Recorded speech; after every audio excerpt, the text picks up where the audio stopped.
Quiet, numbskulls, I'm broadcasting. Hello and welcome to the podcast. So there I was. This is episode 82. Logbook entry, almost died today. Captain's Log 2023. Yes! Oh, man, that was a good one. Well, first of all, happy Thanksgiving, everybody. If you're out there listening to us today as this show hits the streets, we hope that you have a wonderful Thanksgiving. Hopefully with family and loved ones. If you find yourself on the road, particularly as a pilot, hopefully with a good crew and good friends. Enjoy some time today to reflect on all the good things that you're thankful for in life. I can tell you, I think I speak for Fig when I say we are thankful for you. You make this show so much fun for us to do. So thank you, everybody. I couldn't have said any better myself, brother. Thank you. So, Fig, we got a new division lead this week. We do. El Piloto. Let me read what he wrote to us. Hi, Repeat and Fig. I am loving the shows you guys are churning out. Your shows take me back to the days when I flew with a number of ex-RAF Harrier guys, whom also had a plethora of awesome stories to regale me with as we ran the bucket and spade brigade to and from their holidays between the UK and the sunny beaches of Europe. Right. As someone who is 6'5", I could never fit in a jet unless it had freight in the back. I accepted my fate that I was not going to fly anything that would make me go ballistic, ever. So I might as well fly with an espresso in hand, hence why I now fly self-loading freight as a skipper with said espresso in hand on the Ford-engine double-decked flying cruise liner that is the A380. It could be worse. Check 6. El Piloto. Nice. Yeah, well, let's hope he never goes ballistic in the A380, but... Right. So 6'5", we can't help ourselves there, Strecken. That's your new call sign, Strecken. Call sign Strecken, which is German for? Stretch. He's German for stretch. Yeah, thank you, Stretch. Yeah, thank so you for good. the support. Indeed. Thank you so much for the support. Been in touch with him. Going to hand carry his bar glasses to his base. Sponsor this week is Robin's Bird Brain Designs, custom slate coasters. It's gift-giving time of year, folks. Get your orders in by December 15th with robinsbirdbraindesigns.com. Custom slate coasters, however you like them. She'll work with you to get what you want. A hobby, a squadron, an organization. Get it done. What do you think, Fig? What else should someone do if they want to help us out here? Don't want to throw money at us. Well, they should rate us. They should give us a 5-star rating. Not one. You know who you are, too. Yeah, we know who you are, you no good bastard. 1 star. Hey, if you don't want to give us a 5-star review, send us an email. Tell us what we need to improve on, because we are trainable. That's right. That's right. Hey, you drop you know 1 what? star on us, we just know what kind of person you are. That's all we're saying. Who drops 1 star and doesn't even give a comment? What a douche. Hey, share the show. Share the show with your friends. Share. Absolutely. And Fig, speaking of Patreon pilots, we got another one this week. Cale Heckerson, call sign KJ. I met KJ in the lobby of the Hilton in Cambridge, England. I was checking in. He was checking out. He's about to take a C-130 all the way over to Asia. Oh, man. I think they're about to land. I met him in September. I think they're about to land any day now. That's about right. Dang. Right? So, yeah, met him, gave him my card and the subscription QR code for the show. So he writes in, says, hey, guys, love the show. Met Repeat in Cambridge when we were traveling through, and he was the one that told me about it. I'm happy to donate the show because I love hearing all the stories from aviators, past and present. I chose tanker aircraft commander status because I currently am active duty Marine tanker aircraft commander. Seemed too fitting. Much appreciated, gents. Keep the laughs coming. And he asked if we could give a shout out to his stepfather, Tim, who's an electrician in Fraser, Colorado. And he unfortunately took a spill on his mountain bike and led him to have some surgery. So he's still on the mend. And to that we say, Tim, we know suffering from an injury is no fun at all, especially when it keeps you sidelined. We wish you a speedy recovery. Speedy recovery, my friend. Thank you. Absolutely. So get back on your mountain bike soon, and hope you get a chance to enjoy a little bit of Thanksgiving dinner with family in the meantime. So thank you very much. We got another one we have to acknowledge, and this is going to sound weird if you're listening to the show regularly, because next week's show is with Chucker, and we talk about Chucker being a triple tanker aircraft commander. And after we finished recording last night, that show, it popped on us. We now have a quadruple tanker aircraft commander in Chucker. Quadruple. Wow. Right. I mean, that's just, that is so far. First of all, it's humbling, number one. And I don't even know what to say. Thank you. Yeah, and that doesn't even do it. It's just inadequate. So we'll talk more about that, and we'll talk with Chucker, like I say, on next week's show. That's a fun show, but that's next week. So we'll leave it hanging there for now. I think we get on to talk a little bit about Chris, our Air Cav pilot from the 1980s. Yeah, this was a fun interview. Yeah. And the theme reared its ugly head again, Fig. Are you talking about with the wildlife, with the cattle? Moose and bear and buffalo. Livestock. Oh, my. Oh, my gosh. I know. I don't want to spoil it, but there's a story that I mean, we both had to get clarity on because... Oh, we had to stop. Go, wait a minute. You did what? Oh, yeah, well, you did. What? Yeah. Then he talks about, it was a grizzly bear, wasn't it? Yeah, grizzly bear trying to swat a Huey out of the sky. Which made me think King Kong on the Empire State Building. That's what I envisioned when he was telling that story. He had great stories. He flew Air Cav, he was up in Alaska, way north Alaska. Freezing his body parts off. Yeah, they were there for the big Russian invasion that never came, thank the Lord. Oh. However, the flying was incredible. The conditions were absolutely insane, treacherous, especially in the wintertime, right? When somebody said he said the crew chief had to take the batteries out and sleep with them at night so they could put them in and they would work. I mean, I don't know. They couldn't leave them in the helicopters because it was too no, they'd freeze and then they wouldn't start. Freaking cold, right? So they had that. So you had to sleep with your batteries, but make sure you weren't sleeping with food. I'm certain, lest the wildlife wander in and say hello. Yeah. I know. The time went really fast, like it always does, with very interesting people, and when we're done, you're always asking for more. This was a fun episode, so I think we've got no choice but to get out of the way. Some Army training, sir. About crossing the pond. And don't sit on the damn collective. At night. Don't do it. In the world's smallest cockpit. On the tanker. Through the weather. Oh, and to the tanker crew who did that. Thanks a lot. We really appreciated that. I'm just kidding. No, he's not. No, I'm not.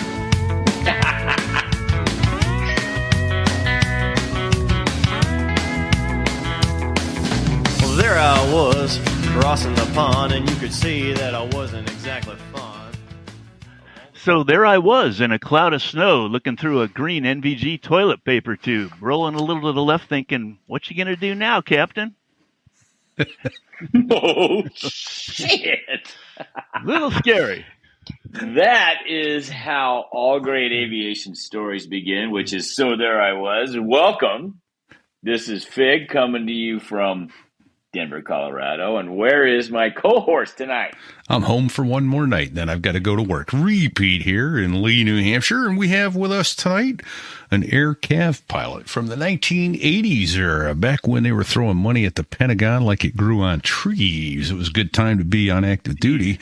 Indeed. So welcome, Chris, one of our listeners, one of our Patreons. We much appreciate it and look forward to chatting with you about all kinds of things, rolling over in the snow and life encounters and everything. But yeah, wow. Thanks for the invite. Yeah, glad to have you. First of all, we're glad you're here. Yeah. What inspired you to crawl into one of those whirling death traps in the first place? When did you decide you wanted to fly, and how'd you get there? I always kind of had an aviation background. My dad was a 40-year engineer at Boeing Airplane Company out in Seattle. I heard of him. They still make airplanes, don't they? They do. He designed the metal structure for the landing gear of the 747. And I remember as a special deal for him, we got to go to the control tower when it did its first landing at Boeing Field back in like 1969. Whoa. Wow. Got to see that whole thing, which obviously, if you're going to like aviation, that's going to be a top of the list deal to keep you interested. Had a neighbor whose dad had an airplane, had an old V-tail Bonanza that we used to go out in. And so the itch to fly was always kind of there. I don't think it finally solidified until I was at West Point and started looking at different branches, and like, why go infantry or something else where you got to carry your 110-pound rucksack on your back versus in the back seat. Right? So, Put it under your the seat. hell with Carry that. it with you that way. Right? Good stuff. yeah, so it was a little bit of a long journey. I got into West Point, I guess, for my body instead of my brains. I was a gymnast, and my skills on gymnastics events were much higher than my SAT scores, but it was enough to get me in. But I didn't quite graduate high enough in the class to get aviation straight out of the academy, and it was just becoming a branch in the Army or the aviation back then. So I started infantry. Okay. Did that for, I guess, 2 years, was a training officer at Fort Dix, New Jersey. So I got to be with drill sergeants all day, which was an absolute blast. Those guys are the best guys ever. Aren't they comedians? They're comedians. Yeah. It was Oh my gosh. It was just an awesome experience. And finally got orders for flight school and changing branches from infantry to aviation all in the same day. And that nice. Okay. I was back I started in May of 1984 at Fort Rucker. Nice. Very cool. So how'd you wind up selecting West Point? I mean, and did you know you wanted to fly then? And I thought I wanted to fly and had some background knowledge. How am I going to get there? okay. I didn't have anybody in my family that was in the military, and I think other than a great grandfather who fought in the Civil War. But I got one of those. but that was it. Still got his discharge paperwork, some brass Cav belt buckle, which is kind of cool. Wow. That's awesome. But that was it. So I started actually getting recruited by both Naval Academy and West Point for gymnastics. And that was the predominant deciding factor. They flew me out. West Point flew me out on a recruiting trip for a weekend. And by the end of the weekend, I was on the airplane flying home. I'm going, if I can get in, that's where I'm going. Army all the way, baby. Yeah. What? So Annapolis lost out because they dropped the ball in the recruiting effort? Yeah, the coach was a little different, and he'd have his recruiting phone calls, and they all kind of started with, "Hey, is it raining out there?" Because I lived in Seattle, and I was like, "Well, that's kind of annoying." and he didn't fly me out to Annapolis for a weekend like the West Point coach did. Okay, so, that's bullshit. That is bullshit. So But he I want lost to out. know. It wasn't raining. I want to know if it was raining. How many? So you were there 4 years at West Point, is that right? Yeah. So what was the score? Army, Navy. Was it? How many win losses was it while you were there? In football? Or Yes. in gymnastics. In football. No, football. Football, it was 3.5. We tied Okay. 3-3 my senior year, which we considered a win. What about in gymnastics? In gymnastics, we were 3-1. We had an 8-year straight streak, and we lost it and gave it up my senior year, which was kind of a bad memory, but that's the way it goes. Hey, It was, all right. it was good while it lasted. Good luck. We're all counting on you. No pressure. No pressure at all. It would have been 4-0. Would have been good. 3-1 Would have been good. There you go. Right. So what was your main event in gymnastics? Did all 6 events. My best event was vaulting and high bar were the 2 best events. Holy shit! Oh, man. This is this is a first. This is a first. Yeah. We've had Army helicopter aviators on here before. I think you're the first West Pointer. Is that right? Repeat. West Pointer? Yeah. For some reason, I think we had one other, but I don't recall who it was. Well, okay. I'm sorry. At 80? You might not be the first West Previous. Pointer, but you are definitely the first gymnast. Yes. Collegiate gymnast. Very first. Yeah, so we actually had a group of about 6 of us that were all on the team over the 4 years I was there that were all at Fort Rucker at the same time, either as a student or as an IP, and we used to get together in the O Club or we'd get together at the O Club pool on Saturdays and kind of do crazy stuff off the diving boards that used to get us free drinks where people dare us to do different things. And did you do like the triple Indy or whatever from... Yeah, somebody'd get up and they'd do a single flip, and the next guy up had to do something a little better. So you had to add a flip or a twist or something. And by the time you were the fifth guy up, you were in trouble. It was going to hurt when you landed, most likely. And it was a good time because there was plenty of beer flowing at the O Club back in those days. Right. As it should be in military flight school, right? Yes. Hey, I got a real quick admin note here. Big Beaver 69 says, as a matter of fact, Chris is our first West Point graduate, and that's from Styx. And, so he has an eidetic memory. So yeah, he is our first West Point graduate, and he is a acrobat as opposed to an aerobat. Yes. Yeah. Upside down in a helicopter is not a good place to be most of the time. Well, right? I hope. Let's talk about that. So, you Fort Rucker, what kind of helicopters you could train in Fort Rucker back in the 80s? There were several. Primary was an old TH-55, which was a Hughes 269 piston-driven two-seater. Ooh. So you do about 60 hours in that for primary. Yeah. Okay. And then you did a transition course into the UH-1 Huey. Okay. And that was about 24 hours. And after that, we did instrument training in the Huey. First part of that was basic instruments in the simulator. And then you'd go out in the aircraft to finish that up. And then you broke off either into they called a lift track or a scout track. So the lift track was learning how to carry troops around in a Huey, or maybe transition to a Black Hawk after you graduated. Or something. Yep. And then the scout track was in OH-58s, which I went to, and you'd learn all the different air cavalry type tactics and skills and things like that. So you did a quick transition course in the OH-58, and then you'd go out and learn all the tactics, and then finish off with night vision goggles at the very end. Okay. So in 1984, was night vision goggles, was that the leading edge of night vision goggle technology? It was pretty close. The very first ones they had full face goggles to where you couldn't really look out underneath them, which caused a lot of vertigo problems and things. Back then, the NVGs had a visual acuity of 20/50. It was like looking through a green toilet paper tube. Right. Depth perception was accurate between 50 feet and 500 feet, which doesn't do you a heck of a lot of good when you're trying to learn how to hover. They say, okay, pick it up to 3 feet. Okay, I got it at 3 feet. And they go, really? I'm turning the landing light. Look down at the bottom. Yeah. And you'd be up at 10 or 15 feet. So. Okay. And then, let me back up. They were not good, but it was better than nothing. Right. Yeah. Right. Yeah. Absolutely better than nothing. But so let me back up a little bit and ask you a quick question about the TH-55. You said it had a radial engine in it, and I don't know whether you said it had a piston engine in it. I'm assuming it was a radial engine? Yes. Okay. Was that horizontally mounted or vertically, or how did that work? It was horizontal, and the drive shaft came out the back, and there were, I think, 3 different belts that drove the different gears that went up into the transmission for the rotor system. Okay.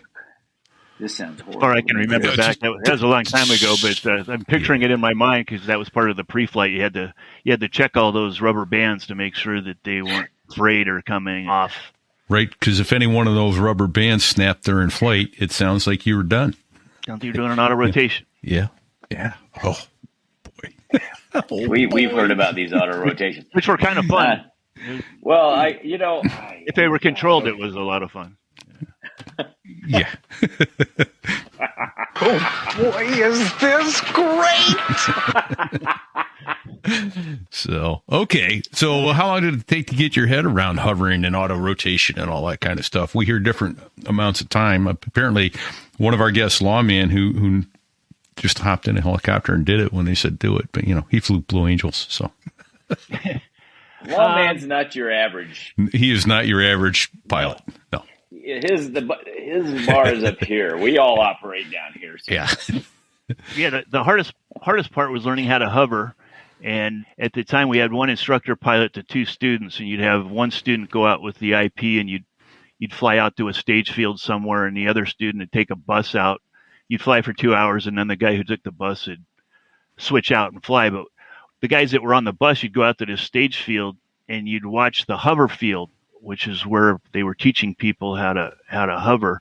You know, flying, doing approaches, turns, straight and level, that's pretty easy. But trying to get the hang of hovering was a bit rough. And depending on how sadistic your instructor pilot was adding to the comedy of what would happen while you were watching out at the stage field to your buddies trying to learn how to hover. Right. And you'd see somebody kind of flat, straight, and then all of a sudden, whoa, and then boom, they come back to level, which you knew the IP was grabbing the control again. I was lucky. I had a great instructor, and I'd say, put your feet on the pedals, keep us pointed straight down the stage field, down the line. And once you got hold of that, he'd give you the collective, say, keep us at 3 feet. Okay. Once you got the hang of that, then he'd say, okay, grab the cyclic, keep us over this spot. And then he'd manage all the other controls. Then he'd give you sets at 2 at a time. And when you got those straight, then he gave you all 3, and it was boom. So I think the syllabus called for you were supposed to do a solo, I think by the 12th hour. Okay. If I'm not mistaken. So the instructor would get out, and you'd go around 3 times and come back and land, pick him up if everything went okay, and then off you'd go to the next set of syllabus. Nice. Okay. Yeah. And then, but obviously you had to hover by the time you soloed. Yeah, absolutely. Yeah, you had to pick it up off the runway where they parked, and started to hover and ask radio control tower for permission to take off, and you're hovering that whole time, and then off you go. Yeah. And so did it just click for you, or did it come slowly?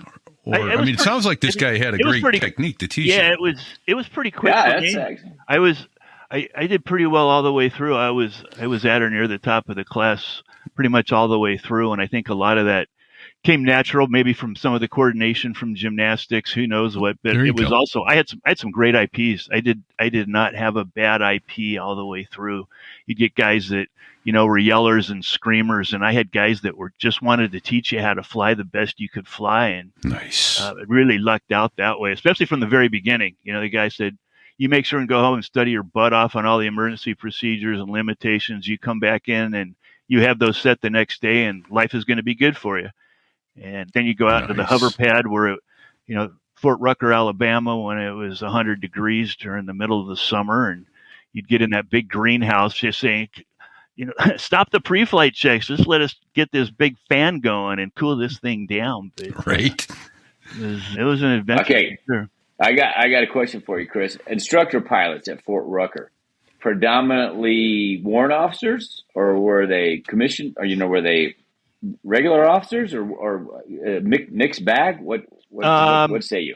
It depends on the segment of training. So the first segment on the TH-55s was all contracted out to civilians. So I lucked out, had a great civilian guy who was actually a retired 06 that taught me how to fly. And nice. Then on the Huey transition, all those were military, and most of those were warrant officers. I think I had a CW3 for my Huey transition. And then instruments, you flip back again to civilian. And then we went into, when you split off, when I went to OH-58s, from then on through the end of flight school, I was all military.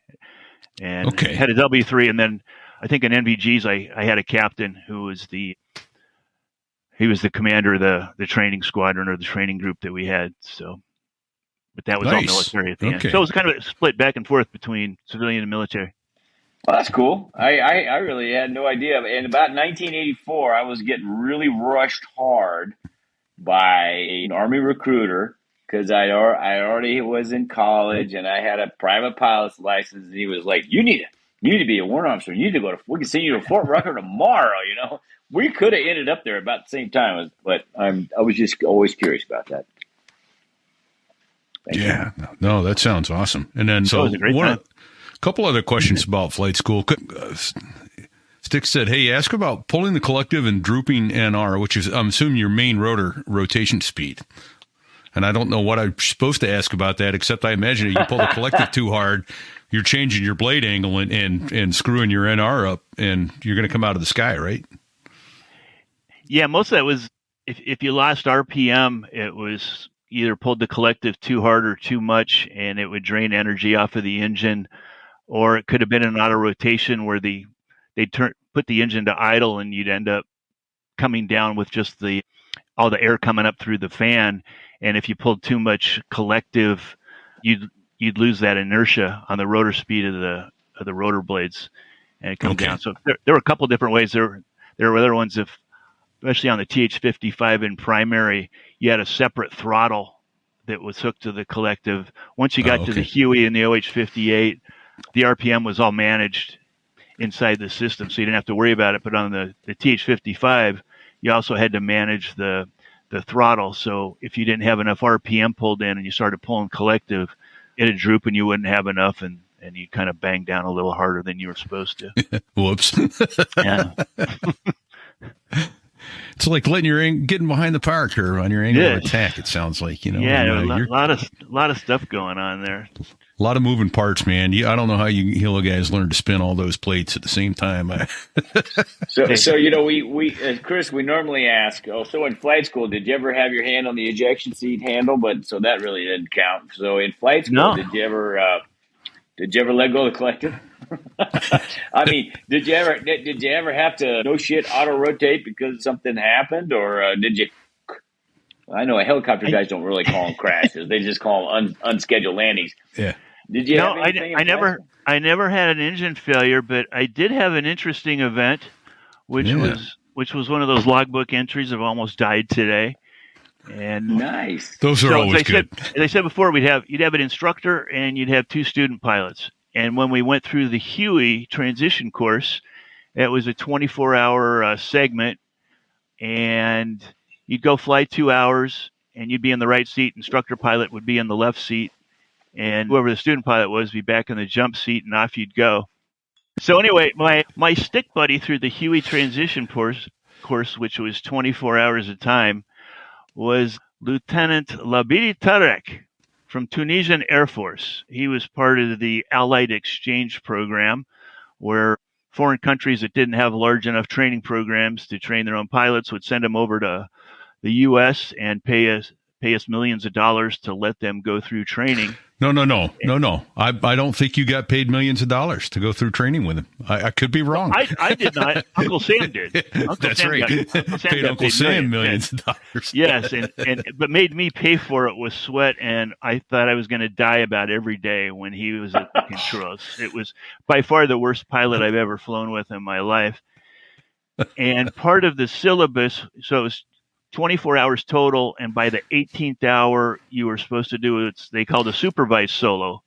So the instructor pilot would get out, the guy in the jump seat, who was the other student, would get up into the co-pilot seat, and you'd go and you'd do 3 traffic patterns around the stage field. The stage field had like 5 mini runways, and they had a control tower where they were training students that were going to be controllers in the Army. So we were all learning and trying to kill each other along there. So you've got air traffic controllers, students, Absolutely. and pilot students? Yeah, all together in the same. Oh, hold on. Airspace. Here it comes.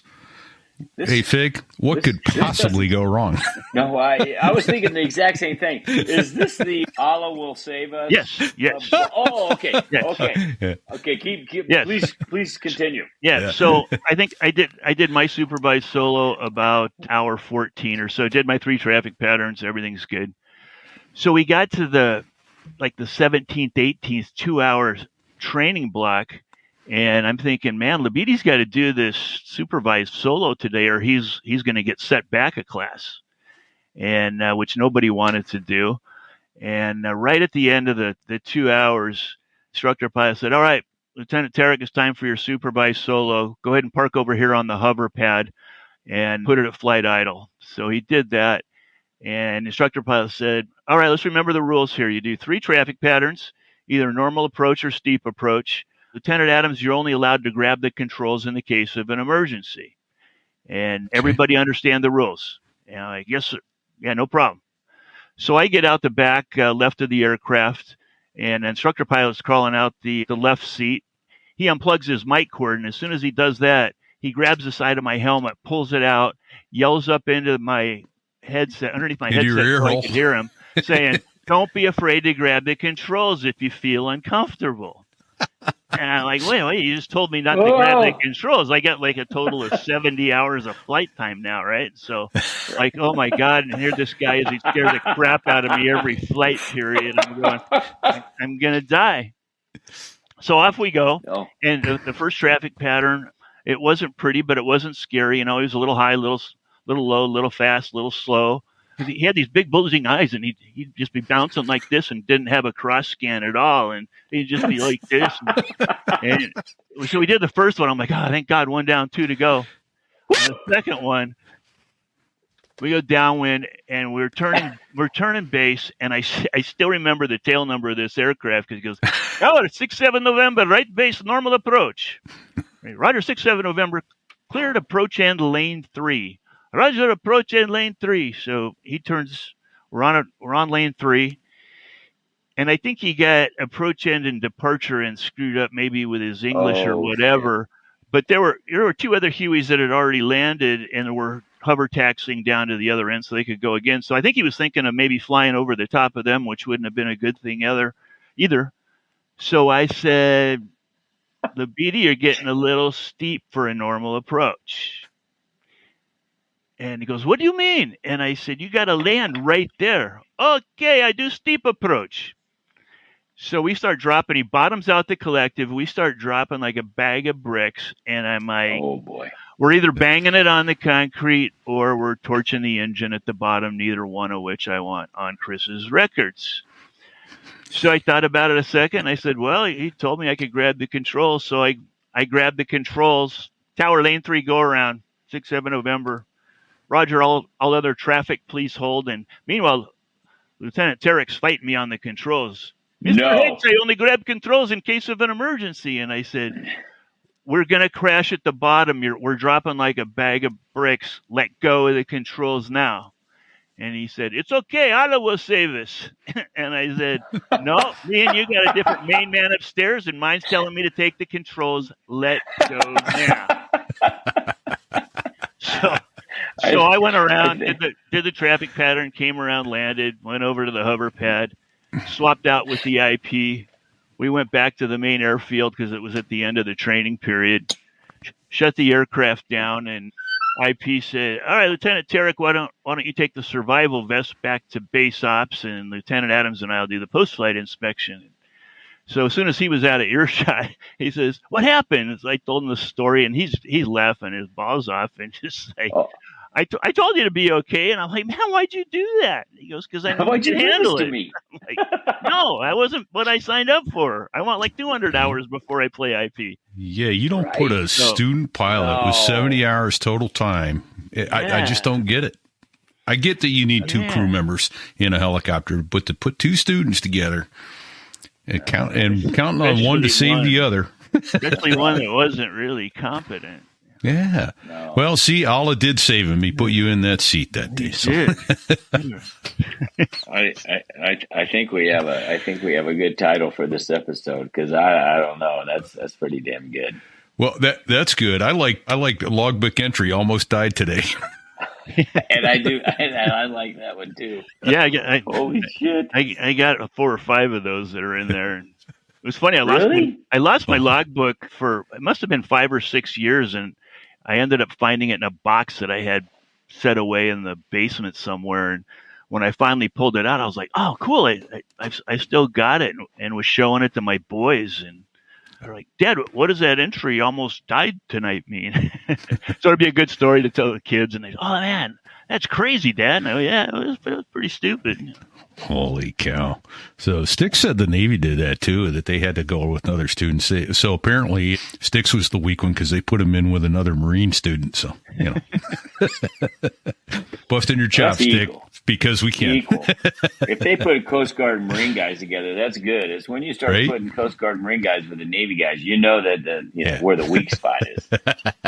Yeah, so they sent Lieutenant Tarek back a class since he didn't do his complete his supervised solo, and I still got to see him every once in a while because we had a townhouse outside of post because we didn't have post housing, and the Arab Middle Eastern group of the Allied Exchange Program had a party place that ended up being right next to us.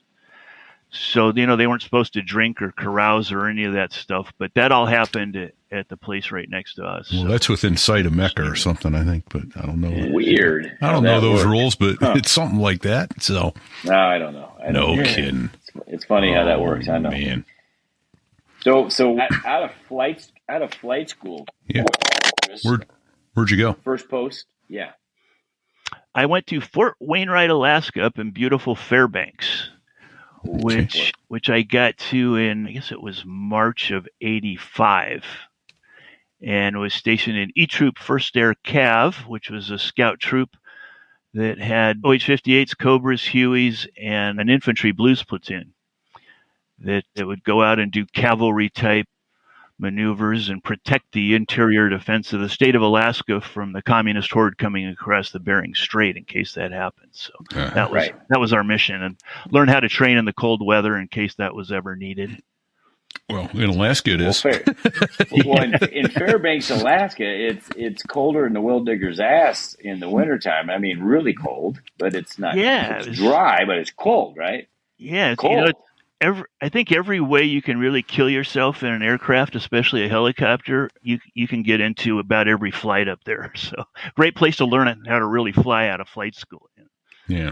So did you have to do any cold weather survival training or anything like that before you went up there to get based up there? No, it was when you got up there. Okay. If you were a pilot, you had to go to the Air Force Cool School, which was at Eielson Air Force Base, which was about 10 miles down the street. And it was 2.5 days of classroom, learning about how to survive. And then they'd take you out on a bus to the training area where you'd get out at noon on Wednesday, and you were out in the cold until noon on Friday. So that was 2.5 years later? Yeah. So I think the warmest it was for the 48 hours I was out there was 25 below. Oh, my gosh. So it wasn't the coldest I'd ever been while I was up there, but for 48 hours with nothing else protecting you other than a community igloo, which you slept in the first night. Okay. And then the second day you spent all day building your own snow cave / igloo to sleep in by yourself the second night. Right. And meanwhile, you're trying to catch some rabbits or something to eat because all they gave you was a tiny little Air Force survival meal, which had a couple cornflake bars and a pouch of coffee and a candy bar. So, nice. So my group, we didn't catch any rabbits. We put snares out, and the rabbits, I think, were pretty smart up there. They get a different crew every week that was learning, and there'd be tracks going right up through there. And you're like, how'd they get through that, man? We had that sucker nailed. Just laughing at you too. Absolutely. Yeah. You're lucky the rabbits didn't pin a note to your snare going, hey, nice try, a-hole. This was wide open. Oh, man. Yeah, so one of the graduation certificates I have on my wall in my office is from Cool School. So nice. That was a sacrifice worth putting it up on inside the wall there. How do mechanical things operate at 25 below zero? Tell me what you have to do to get mechanical things to work. Yeah, they had special oil that would work down to, I think it was like 70, 80 below. The biggest thing that we encountered is all of our field exercises were from like October to April. And so it was out in the cold, and we'd sleep in a 10-man Arctic tent. So this tent was big enough you put 5 cots in it, so you'd have 5 pilots in each one, and then we had 2 crew chief tents, and there was a Yukon stove in the middle of it that was, probably 2 feet long and 8 inches square, and we'd rig up an old oil can to a tree next to the tent, and you'd tap JP4 from the helicopters down into the Yukon stove, and it'd keep it nice and toasty, 70 degrees. The only safety concern on that was asphyxiation. JP4 didn't burn real cleanly if it wasn't going through a jet engine, and it would produce a lot of soot. And so to fix that, you'd get an M16 blank, and about every 8 hours, you'd throw an M16 blank inside the Yukon stove. You squeeze it down underneath the burner plate, and when that would cook off, if you were standing outside, you'd see this big cloud of soot go flying up through the top of this chimney coming up the top. It was your chimney sweep. Yeah. Yes. So Beautiful. So to go back to the question on the aircraft, the crew chiefs would take the battery out every night when we weren't flying, and they'd stick that inside the tent and keep the battery warm. So we go out and we do a pre-flight. They'd put the battery in, and the next check was you'd grab the throttle, and if the throttle opened and closed, you were good to go. If it didn't, it mean the fuel control was frozen shut. So they had these big Herman Nelson heaters, like the big elephant trunk that would blow hot air, and they'd stick that right over the fuel control until you could move the throttle.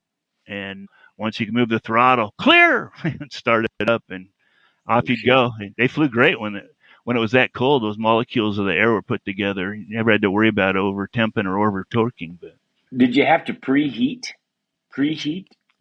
Just if the fuel control was frozen, if the throttle wouldn't open and shut, which was part of the before engine start, you had to bring the Herman Nelson heaters over and blow it. Other than that, it was good. And then you'd let it start and run up for a couple 3 minutes, and same thing when it shut down, you'd let it shut down slowly. That's a whole another special set of procedures. Yeah, and then hot refueling was always an adventure too. When you had that big fan going and it was 40 below out, and with the wind chill, it was colder. And if you had to be stuck, the guy on the right seat that had to do the fire extinguisher and fire guard while that air's blowing and do a hot refuel. That was a fun adventure too. That's kind of a oxymoron term in Fairbanks, Alaska in the winter. Yes. Hot refuel. Right. Yes. Yeah. Right. Yeah, I think it was the term of running while the engine was hot. So, yeah. Right. Oh yeah. Oh, well, I get it, but it's just like, oh, okay, holy shit. Wow. Let's see. I'm looking through some of your show notes here because.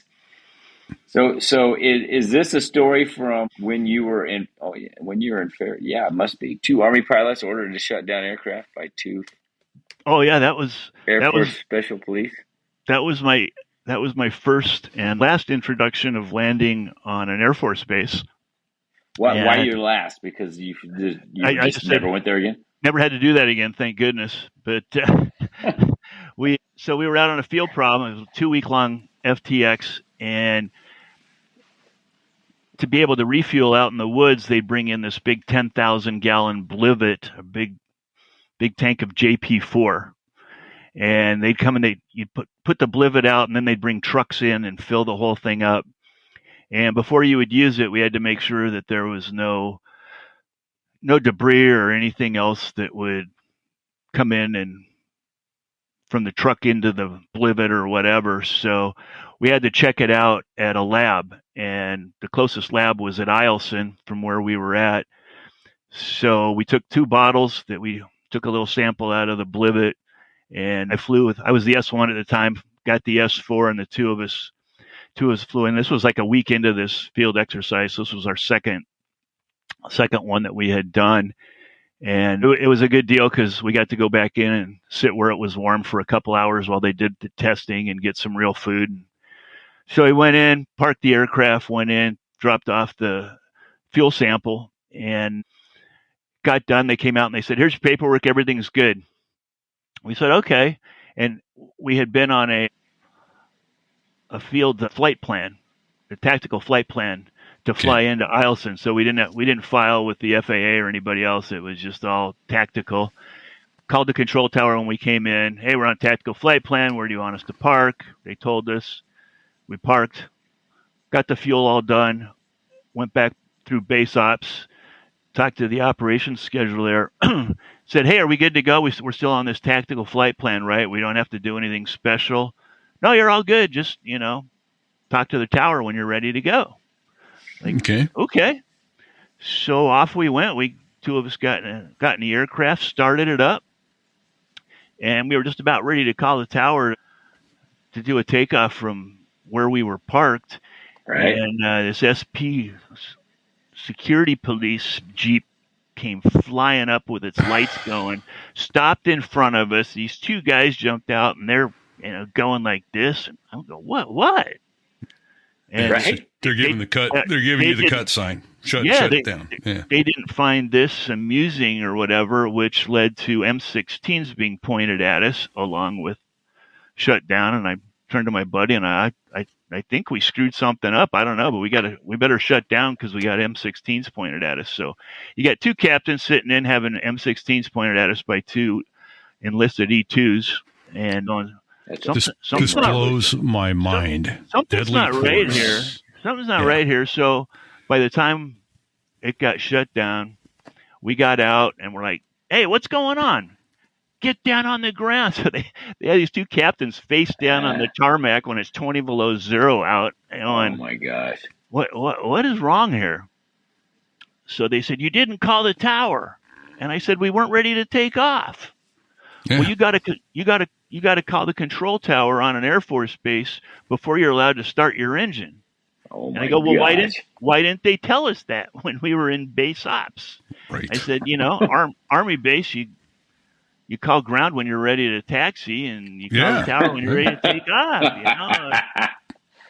So they escorted us back into base ops. We got our butts chewed by a lieutenant colonel, and it's like, all right, sir, sorry. It's a different way of doing business. We won't let it happen again.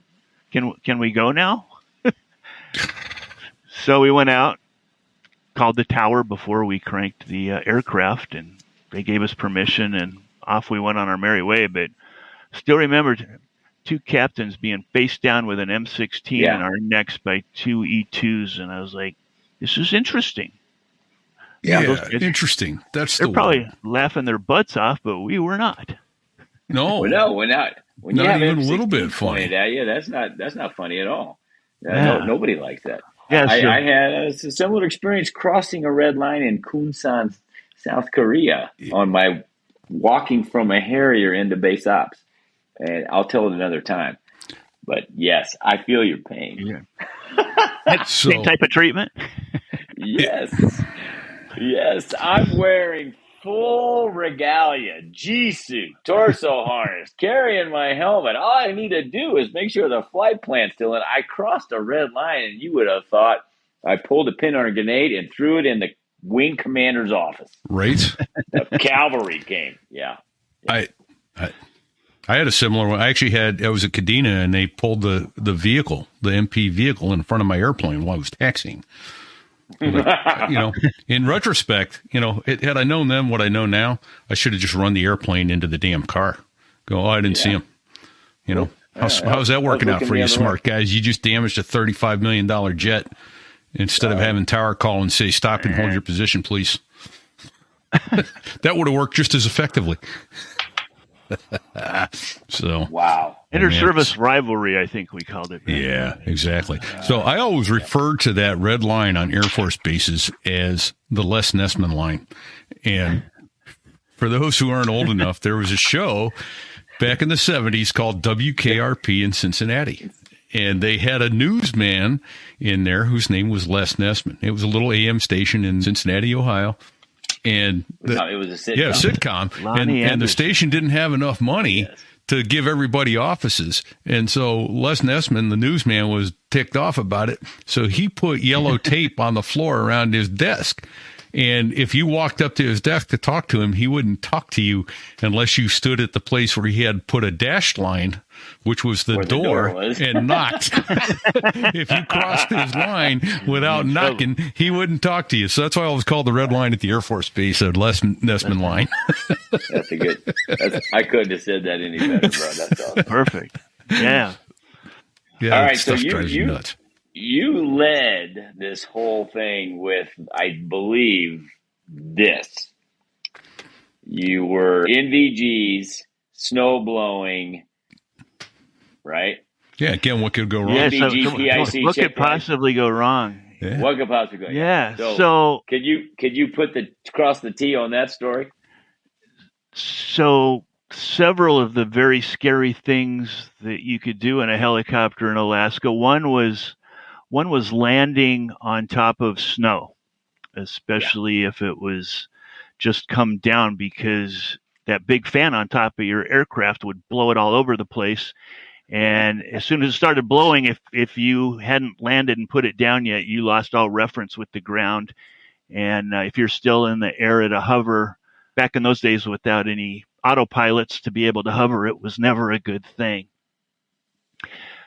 Going out flying with night vision goggles, I gave a little background on the first wave of NVGs back in the 80s that, 2050 visual acuity, you thought you were at a 5-foot hover and you could be at 15 feet because the depth perception was screwed up. And then coming in and doing an approach into a confined area. So you got this big cutout field instead of a forest or bunch of 200-foot trees all the way around it. So I'm on my PIC check ride and pilot in command. So IP said, "All right, let's go out and land." I can't remember the name of the confined area that we go into, and I was like, "All right." And another quick backstory to put it all together is we had high skid gear on these OH-58s, and on the bottom of the skids were skis. So it made it a little bit more stable if you were landing on top of snow, especially if it was packed. It was just a bigger square inch. So it's kind of like snowshoes, spread the weight out a little more. Yeah, spread the weight out so you wouldn't punch. So you wouldn't punch through with the skids, and the skids were much higher to give a little bit more space for safety as well. Okay. So the proper deal on doing blowing snow approach, whether it was with NVGs or not, was you'd come in and you'd keep a very small bush off, like 45 degrees off to the right, and you'd bring it in, and you basically do what they call the slam dunk approach. So you come in almost to where you were stopped. You kept the bush off to your right, so you knew that where the ground was. And then before this big wave of snow would come off of the rotor blades, the slower you got, it gradually would come around to the front until it engulfed the whole aircraft. And you'd slam it down on the ground, hopefully with the bush still in view and hopefully without moving after you did slam dunk it down onto the ground.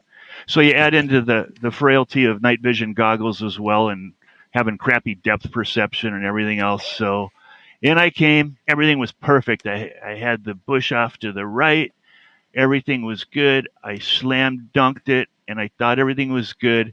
And we stopped a little bit more quickly than we normally would. And the next thing I know, my butt's going like there's a roll rate happening, and there's emergency procedure in a helicopter called dynamic rollover, which means if you get one skid on the ground and the other one comes up, if you get thrust equal to weight and a consistent rolling motion, you're not going to be able to stop it, and you're going to go over and land on your side.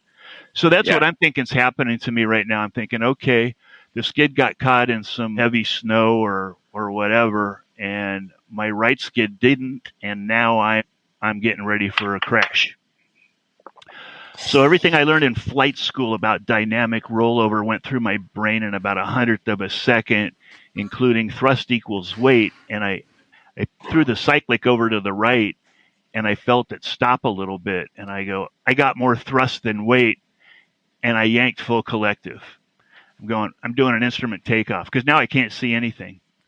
And I looked at the VSI, and I'm climbing, and just went straight to the instruments, and everything on the instruments looks good. We're getting some airspeed. We're going up, and then I'm thinking, yeah, but do you have trees around you? Yeah, that's right. That was the next thing that goes through my brain is I wonder how close those 200-foot trees are in front of where are those giant redwoods? and the giant sequoias are here somewhere. Holy crap! And finally, all the snow went away, and it cleared out, and I'm about 50 feet over the tops of the trees, going about 50 knots of forward airspeed. And I'm like, oh man, we lived. And IP looked over at me and he goes, "That's the coolest thing I've ever seen in aviation. Did you think you over torqued it?" I don't know. I wasn't looking at the torque meter. I was just trying to keep us alive. Keep my butt alive meter. he said, "What do you think happened?" Shit. I said, "I think I caught a skid in some chunky ice or something." And he said, well, let's go back and land and check it out.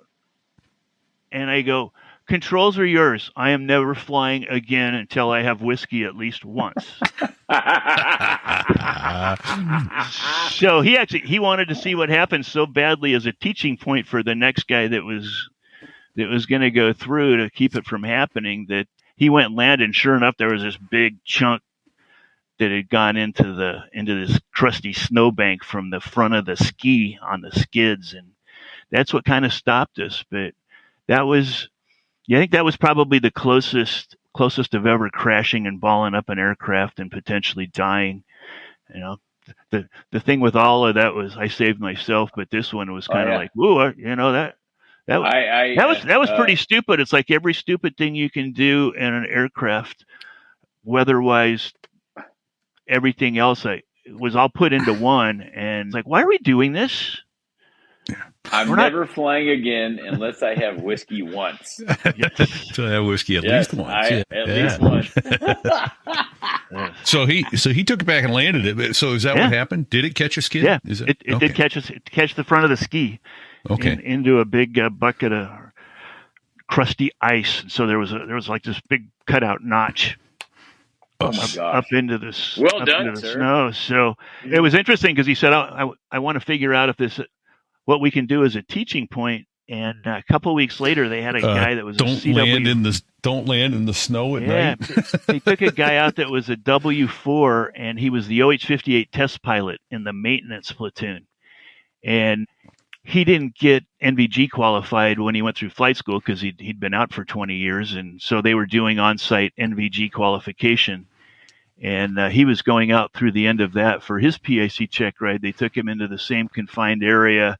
The exact same thing happened, and he got out of it the exact same way. So they came back in the next day, and they're like, good job, Captain.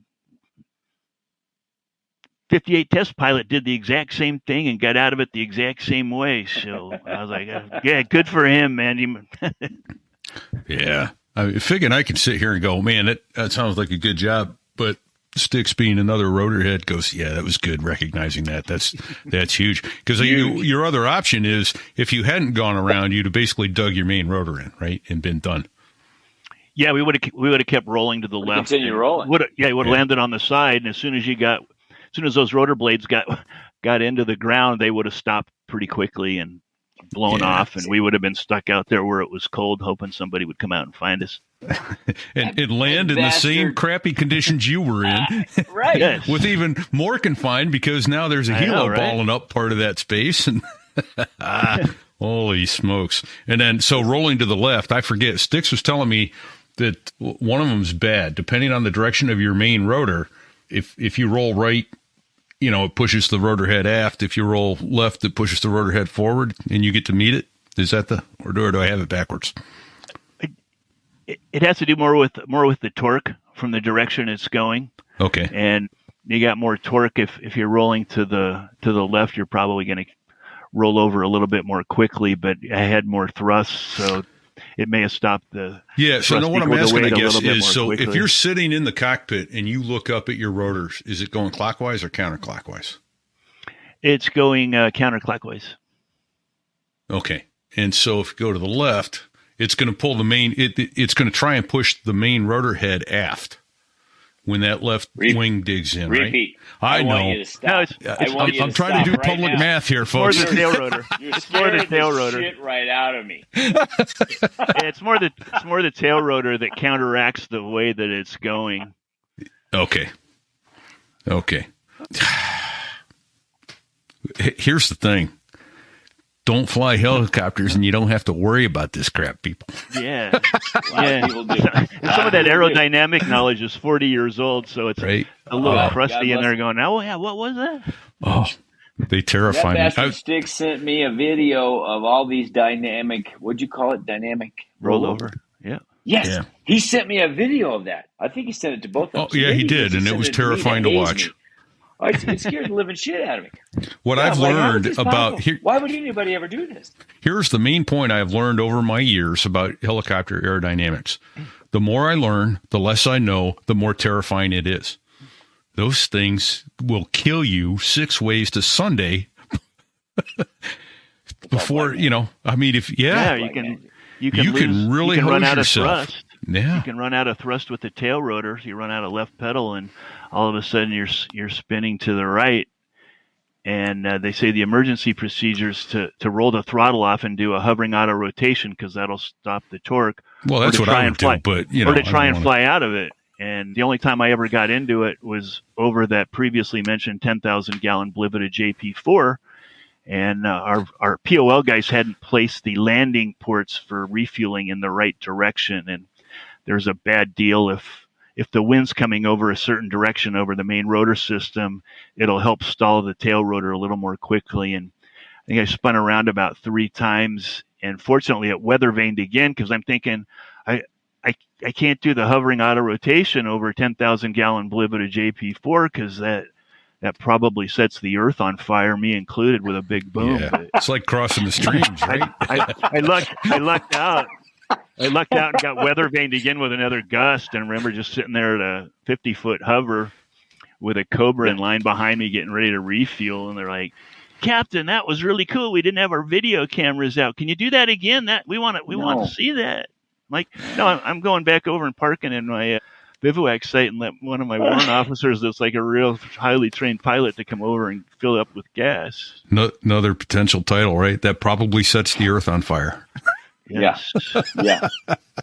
So Chris Repeat teased me earlier, and he said there's a repeat theme here. Sorry, not repeat. There's a reoccurring theme here about wildlife. Yes. So can you expand on that? Yeah. Air Cavalry always helps out. I'll tell you what. We're getting at the point we're geez, look at this. We're an hour in. Can you believe it? Holy, it looks like 10 minutes ago we started.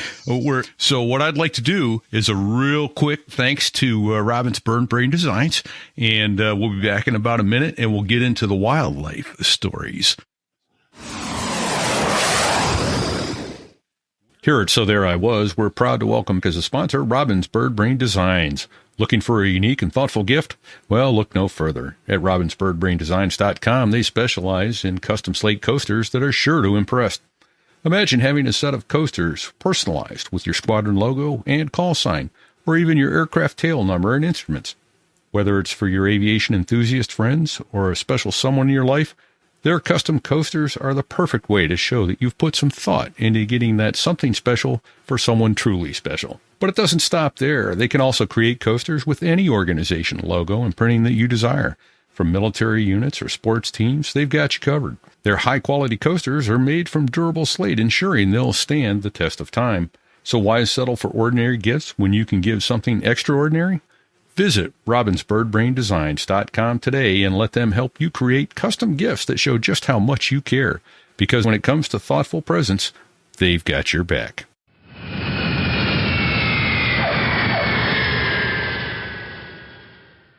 Oh, that's awesome. And I will real quickly mention that Robin's Bird Brain Designs has new lower prices on the coasters this year. They got some new laser printers, and they are those are really cool.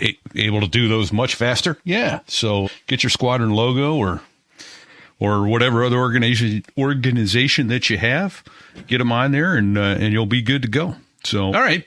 So crazy animals, wildlife animals. Wildlife. Yeah. So I think my favorite one, it involved a search party.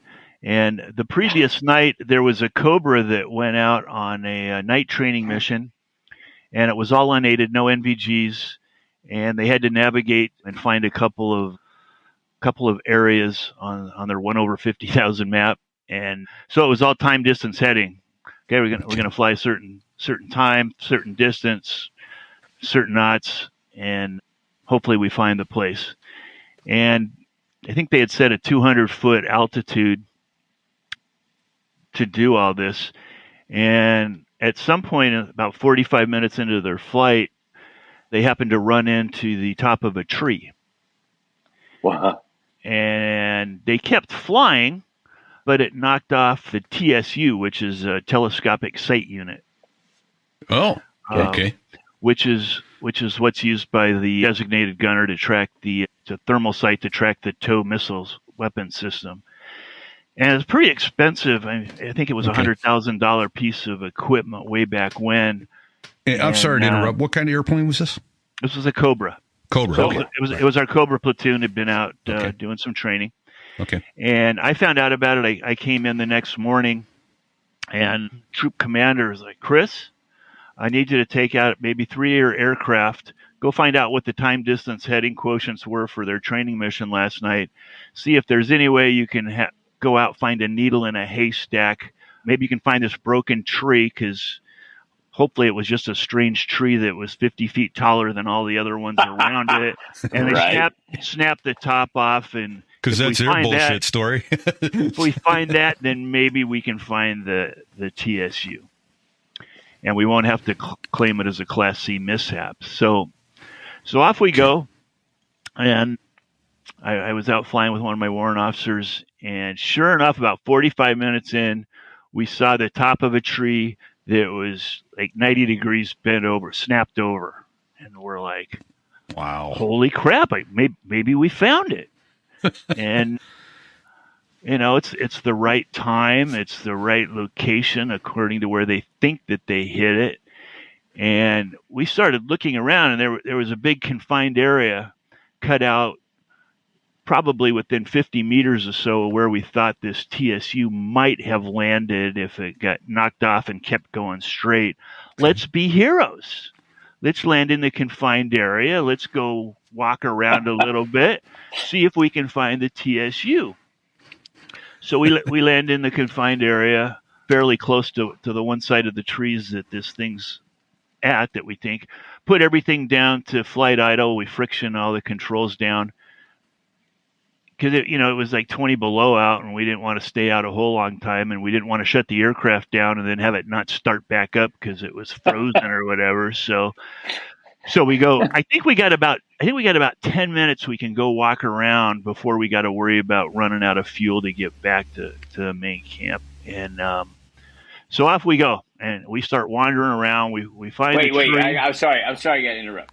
Did you shut down completely, or did somebody stay? No, we put it at flight idle. Okay. So the aircraft's still running at idle. We got the collective and the cyclic friction to where they won't move, and both of us get out, and we go in and we find the tree. Hold on. So there's a helicopter going. I know. There's a helicopter. I'm doing the same thing you're doing, Reefy. So there's a helicopter with a rotor spinning, and nobody's in it. Nobody's in it. Oh, dear God. And because we don't want it to be cold when we get back after we find this thing. Of course we don't. Oh, why? Why would you? What could possibly go wrong? What? So we go in and we find the tree, and we start walking down. We split apart about 30 feet from each other, and we're walking down, and we kept going, looking around, and we're like, shit, we can't find it, but we know where it's at now. We'll send the Blues platoon of infantry guys out here and let them freeze their butts off and walk around and see if they can find it. So we walk back out, and as soon as we get to the edge of the tree line, we look out, and there's this big bull moose, 60-inch rack between us and our aircraft. We're like, well, that was freaking stupid. What are we going to do now? How's that working out for you smart guys? I know. So we're like, well, we don't have a whole time left before running out of gas, And so I said, well, let's just go around to the other side of the confined area around the tree line. Mr. Moose as long as he doesn't see us, he's not going to hear us because of the sound of the aircraft. So we walked all the way around and then walked to the aircraft. I was in the right seat, and I climbed over all the controls first. The other guy got in. We buckled in, and I said, what do you think? Should we just kind of roll the throttle up normal like we normally do, or do we risk over torquing it by cranking it up and getting the hell out of here? And he said, well, let's just roll it up nice and easy. And he goes, I'll fly. You're on the right side. You keep looking at the bull, and if he starts moving toward us, just yell out to me to crank it. I'm like, all right.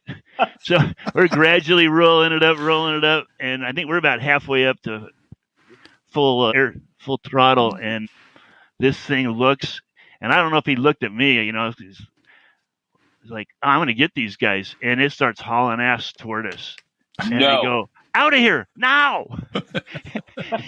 he rolled the rest of it and cranked everything he had. We had to have over torqued it, and I think we probably missed it by 100 feet. It seemed a lot closer than that. But was his head down charging at you guys? He did not want us to be found. Holy shit! Flying squirrel almost hits moose. Yes, that was Bullwinkle. By the way. That was from Styx. He said that was definitely Bullwinkle, and he was pissed. Bullwinkle and the Tasha. He was angry at flying squirrel. Yeah, that was. Yes, but we all made it back and lived to tell about it. Hey, Rookie, watch me pull a rabbit out of my hat. That's not a rabbit. Ooh, wrong hat. Yeah. That was. See, what would MacGyver do now? Jeez. Sticks. Yeah, I can see the mishap report now. Well, you see, we got out of the helicopter, and then there was this moose. But he wasn't there when we got out. He came out of nowhere. I don't know. Repeat. Why don't we have stories like this? Why don't we have a moose? Well, Luke killed a deer on the runway. I remember that. You're right. But, you're right. And if you go look at, I think that was show 3 or 4. He actually still has the photo, or he still has the plaque with the photo of the airplane leaning over on its side and the rack mounted to that plaque, which I didn't realize he had it. That was awesome. So yeah, one of our compadres hit a deer on the runway and it took the outrigger off his Harrier, but that deer did not survive. Looks like Bullwinkle survived this one, and we've had a number of wildlife deaths on this podcast. So good on you for not killing that one. Nobody died, fortunately, because it most likely would have been us. Yeah, Moose almost died that night. There's your logbook entry. But you had to consider large game in Alaska, your exercises because of where you were, right? Yeah, absolutely. Because I'm looking at it. You had some bear issues. Large game item. We had animals were item of concern for all your FTXs. We talk about the large game, and the Fish and Game Group up in Alaska are great at taking care of the wildlife. They're like, you can't abuse them. You better make sure and have all your permits. If you're hunting, you go out and screw around with our wildlife, man, you're going to jail. And we used to help them tagging grizzlies. What? So the Hueys, which I wasn't flying, but they'd go out and they'd take a fish and game guy, and he'd stand on the skid with a special harness, and he'd have his tranquilizer dart gun, and off they'd go looking for grizzlies that they thought that they had a close idea where there was going to be. And every time you flew, you'd see 100 moose. You very rarely saw grizzlies. One every once in a while. They're pretty shy creatures, and they can be, my understanding. But but they can be mean and come after you, especially if they got one of their little critters with them. They can get annoyed.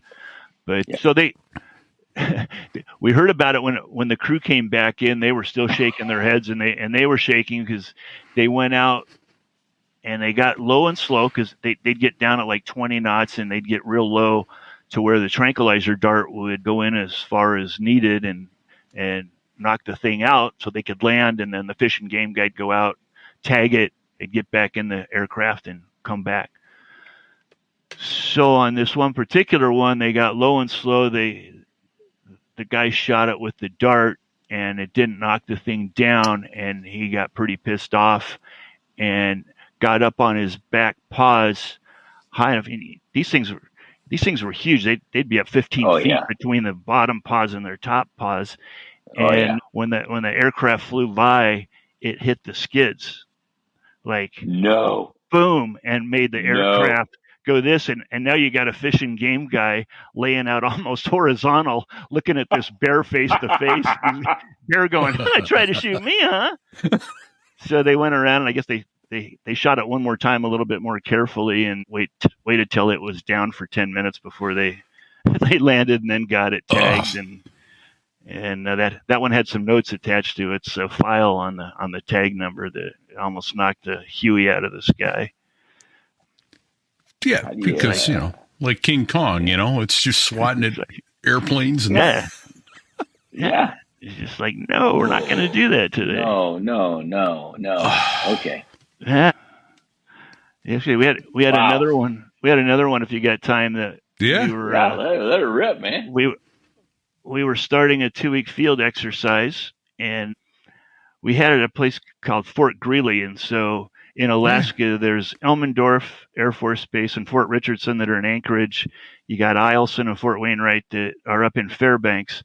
And then about 100 miles east-southeast from Wainwright is Fort Greely, which is where all the cold weather training courses are and where most of the training areas are, especially during the cold weather season. So we all had our area picked out, and we said, all right, let's get some good training done. Let's do an area recon to go look for the bad guys, make sure our area is all clear, and then we can set down our aircraft and hook up our tents with our Yukon stoves and stay warm.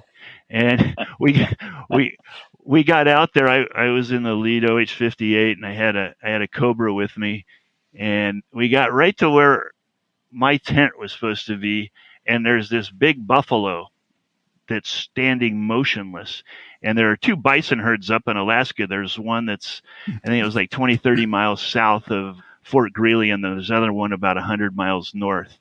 And somehow this one had either gotten lost or he decided he was gonna go out for a while and be on his own. And this thing's standing there, and I'm like, oh my gosh, we can't land and set up camp with this big frickin' animal. And so I called Fish and Game on. We had a private radio frequency with them, and told them what was going on and asked for permission to hover over the top of this buffalo and just to make some racket and see if we can get them to move. And they're like, yeah, go ahead. Don't piss it off too much, but if you want to get it to move, that's okay with us. So I hovered over the top of it, didn't move, didn't blink, didn't do anything. And I'm like, I wonder if this thing died and rigor mortis has set in where it's just not moving. But so I called the Cobra, and I go, hey, you're 3 times heavier and 3 times louder. You hover over the top of it. Nothing. I said, do like a gun run down on it where you pull up at the bottom and it makes all kinds of racket. Didn't do anything. I'm like, all right, this thing's dead. It's Fig. This ain't gonna end well. It's not going to bother us. So not going to end well.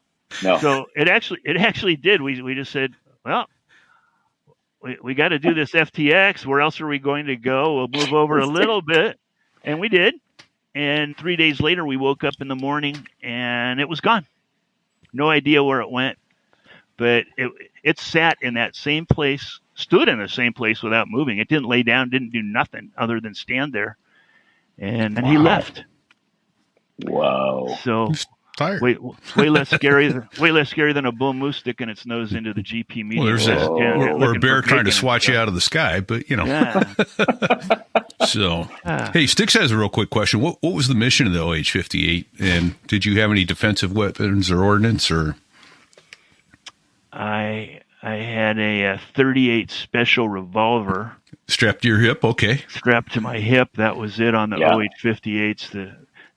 The Cobras had all the weapons. Yeah. So we'd go out and they'd fly with us. We'd usually have a Cobra and either 1 or 2 OH-58s. But the main mission was air cavalry type tactics. So either area recons or zone reconnaissance or a point reconnaissance where you're going out to a screen line where you're expecting the enemy to come up and you're sitting there on a defensive line looking for the bad guys coming north or wherever direction they were coming from. And we had missions where we'd go out and we'd be on one of these lines for 8 hours just hovering, and you're passing it back and forth with the other pilot. I'm tired of hovering, man. Did you have like some kind of sensor on top? Big globe on top, right? That was the OH-58D. Okay. We had 10 OH-58s, 9 of them were A models, and I had a Charlie model. Only difference on the Charlie model is you had 200 more pounds of max gross weight, and it had a VOR and a glide slope. All the A models only had an NDB for navigational purposes and listening to the radio while you were out flying around. But the D model came in after right when I was getting out, I think in about 87, that came in. I know I'm getting old when OH-58 or aircraft type models that I hadn't flown yet are now totally out of the service. But that's weird, right? But yeah, that one had all the different FLIR and other types of things where you could hover up just enough out of the trees to where that big bulb would look out, and then you'd look at it on a scope, and you could pass it off to a Cobra or an Apache at that point to do its business. But we had to pull up and use our own eyes for gazing around for the bad guys. Okay. And FLIR being forward-looking infrared radar. It was night vision. Yeah. Okay. Hey, can we just cover a couple other of acronyms that you threw out that I don't think we. Hopefully, if I threw them out, I knew. TFU. You said it. TSU. Yeah, Tango Sierra. That was the telescopic sight unit that was on the front of the Cobra, which it was for the laser-guided missiles. In the Cobras, it had two pilots, but the guy in the front seat was the designated gunner, and they would use the TSU to be able to look out. And when they fired a TOW missile, which was an anti-tank round for the most part, but it was all guided with a wire cable all the way till it. Isn't that wild? It hit its. It's like a telephone cord. They'd look into this deal and they'd push buttons to keep it going and keep it centered on whatever it was. And isn't that crazy? If you were off to the side and they fired one, you could see the cable, and then when it ended up hitting whatever, it'd release and you'd see it come down. So we also did missions where we'd work with the Air Force, especially the A-10s, and do joint air attack training missions where we'd be out with Cobras, and then we'd get artillery that would come in, and A-10s. One time I got to bring in an F-15 and drop some F-15 ammo into the impact area, which was very cool. It had just gotten on a mission from chasing a Bear bomber back into Russian airspace. Oh, nice. And he called in with his call sign, and I go, Eagle 1-5, who the heck's? I've never even heard Eagle. And I'm looking on my kneeboard. I go, F-15. And I go, yeah, what do you want? We want to play with you. We got some stuff to drop. We just got authorized. Like, yeah, come on in. Nice. So that was those were really fun when we were dropping. A-10s would come in and tear everything up, and artillery'd come in either behind it or ahead of it. So that was the funnest missions we do, because you were actually blowing up stuff. Were you calling in? Could you call in artillery? Yep. You as the air mission commander, and so we did it all. Nice. Or sometimes we'd get an aerial observer that we would train from one of the artillery units, and there was one artillery battery at Fort Wainwright, and their XO was one of my West Point classmates and a really good buddy, and so I'd let his guys come over whenever we could and give his guys training, and so that was pretty fun. Outstanding. Yeah. Do a dog and pony show for the generals a couple times. That was kind of fun. So. And I got one last thing. So we've got, you said Class C mishap. So you were trying to keep that piece of equipment, right. The TSU that came off that Cobra was $100,000. And so we talked about this before, but the difference between a Class A, B, C mishap is dollar amount. Or injury or life, like a Class A would be life.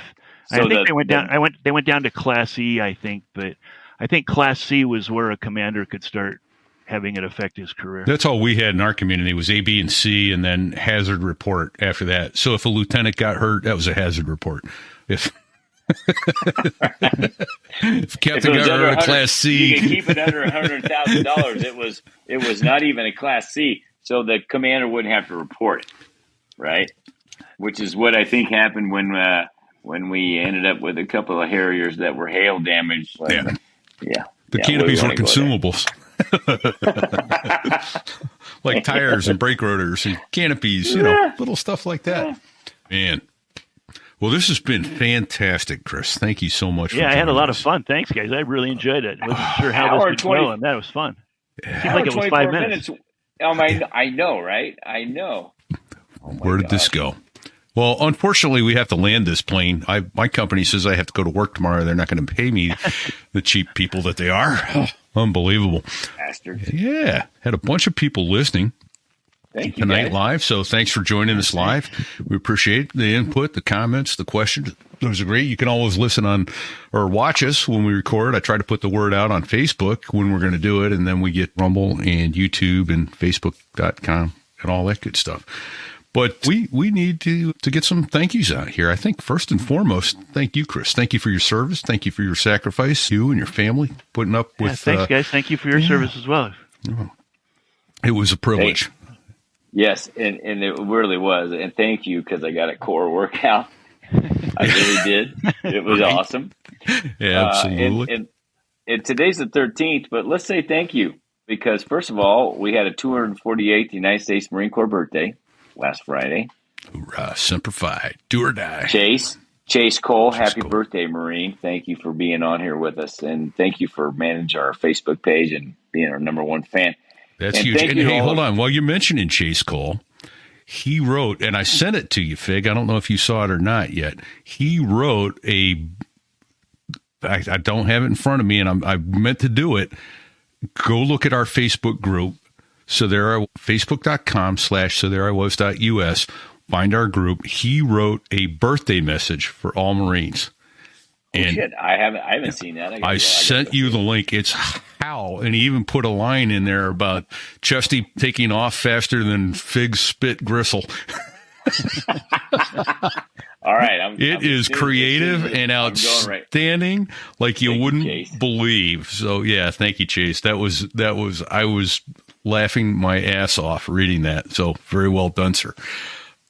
Yeah, all about Chesty and as the a matter of Marines. fact, on the Marine Corps birthday, I was in South Dakota, as you know, offline. I was on a bird hunt, had a Marine Corps birthday with another Marine, Sinbad, also a previous guest, and I had to tell to the table. He forced me to tell that table about the gristle, the gristle spit. At least he didn't make you repeat it, did he? No, I only had to tell it one time. Okay. Yeah. No, I mean he didn't make you repeat the act. No, what brought it up was we were having steaks. We're in South Dakota, big beef country, and had a lot of gristle on my plate. And he goes, "You got to tell him this story." And I'm like, "Nah, I don't want to tell it." And he started telling it. And the next thing you know, I got to finish because he's got it all dicked up. Yeah. Well, here's what it is. So, all right. We also need to thank none other than Dave Hamilton, our mentor and supporter who helped us get this up and underway. Thank you, Dave Hamilton. He's over at backbeatmedia.com online, handles all the advertising for this show and many others. If you have a show you need advertising, reach out to backbeatmedia.com, and they may be able to help you out as well. Hit a few acronyms here, Fig. What do you do if we heard an acronym we didn't ask about? Well, you can email us at Fig, so there I was, repeat at so there I was, or sticks at so there I was /US. .us. .us. Yeah. If you really want a good answer, email Sticks. Sticks at so there I was .us. Yeah. He's got the answers. He's got the answers. Absolutely. And got some cool merchandise up there, including coming into the winter season. Got our hoodie up and running. I got one. I love it. Is it warm too? It's a nice hoodie. I'm enjoying it. I have hoodie envy. Yeah. I saw your hoodie. I have hoodie envy. Yeah. I hear you. And we got, let's see what else. Oh, give us a rating, please. If you could get on, we've gained about 7 or 8 ratings this week since we put up so there I was.us/rate. Hey, and just share the show. Share it. The show. Share it to your friends. Share the show. And here's a way you can share it, folks. When I put up an announcement about a show on our Facebook group or the Facebook page, there's 2 separate ones for So There I Was. There's actually a little share button at the bottom of that. You can post that to your page to tell your friends about it. We've had a couple of those get posted. I'd like to see more people sharing it personally to their page if they aren't too embarrassed to be associated with us. Just saying, you know. We get it. If you're too embarrassed to put our show up on your personal page, we know, we understand. I don't understand it, but I get it. Well, Oh, I understand not wanting to be associated with us, but that's a whole nother, story there. So, hey, Fig, look at that picture behind me. If you're looking online, I just changed that up, See. That is an awesome Who took picture that? of a Harrier. I bet you that was taken by Brad. That was Brad Silcott picture, wasn't it? BDS Aviation Photography. Yep, over at BDS.com. Absolutely. Brad, that's an awesome picture. He lets us use that. Hey, lower your head for a second. Lower your head. Move your head slightly to your left. Yeah. Dude, okay. Let's see. Oh, that's got a radar and a FLIR on the front of it. That's shit hot. Yeah. Nice. So nice that's picture, a night attack radar jet there. So that's a super Harrier 2 Plus or whatever they call it now. Yeah. And then for those still watching, I get it. This is an audio show most of the time, folks. I totally get it. For those still watching, there are some Harriers in the break. In the break. He took that too. Nice. He's got some amazing photos. Brad does. BDSAviationPhotography.com. Then there's those fine folks making that music for us. That's the F-16 pilots that make the Air Force sound good. The Dos Gringos. Awesome music. Both of them. I never get tired of listening to it. As a matter of fact, I keep pushing it on everybody I meet. You want to have a fun? Right. Listen to the Dos Gringos. It's fun music. I play it pre-flight, and guys love it. Find them on Amazon, Spotify, Pandora, Apple Music, and anywhere you get your music. They should be there, as well as those are the same locations you can find us and find our show. So, I don't know, Fig. Until next week, do you have any good aviation advice for our listeners? Well, in honor of our guest, I guess we should say, don't sit on the collector. Don't do it. It's hard for me to say that. Don't sit on the collector. I love you, Chris. Don't sit on the collector. Well, there I was, crossing the pond, and you could see that I wasn't exactly fond of all the shit I was wearing on that day. Now an F-16 is cramped enough, but it's even worse with all that stuff supposed to save your life. But we knew there was no way. 'Cause when you're going down the North Atlantic, man, it's over. It's what? He said it's over. Where the hell have you been, soldier? Training, sir! Training, sir! What kind of training, son? Army training, sir! Army training, sir! That's for you. That's for you, Chris. That's for you, Chris. Great movie. We're out. Great movie. Man, that was fun. Thanks, guys. I really enjoyed that.